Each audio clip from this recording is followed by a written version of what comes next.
ஆண்டவராகிய இயேசு கிறிஸ்துவின் நாமத்தினாலே உங்கள் யாவருக்கும் என் அன்பின் வாழ்த்துக்கள்.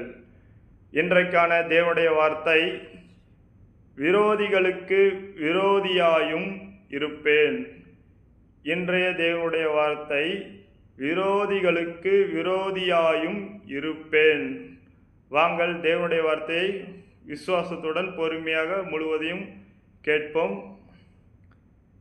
நீ அவர் வாக்கை நன்றாய் கேட்டு நான் சொல்வதையெல்லாம் செய்வாயாகில், நான் உன் சத்துருக்களுக்கு சத்ருவாயும் உன் விரோதிகளுக்கு விரோதியாயும் இருப்பேன். யாத்திராகமம் 23ஆம் அதிகாரம் 22ஆம் வசனம்.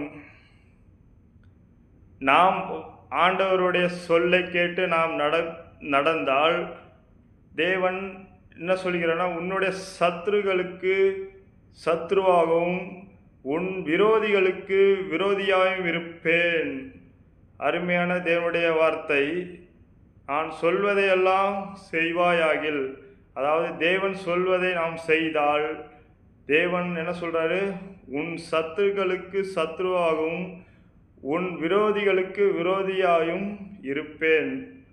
இன்றைய தேவனுடைய வார்த்தையை பொறுமையாக விசுவாசத்துடன் பார்த்த உங்கள் யாவரையும் தேவன் தாமே ஆசீர்வதித்து பெருக செய்வார். தேங்க்யூ. God bless you. மறக்காமல் உங்களது சப்ஸ்கிரைப் செய்யுங்கள். எதை செய்தாலும் தேவனுக்கென்று செய்யுங்கள். நீங்கள் சப்ஸ்கிரைப் செய்வதனாலே தேவனுடைய நாமம் மகிமைப்படும் விசுவாசிக்கிறேன். மறக்காமல் உங்களது சப்ஸ்கிரைப் செய்யுங்கள். God bless you.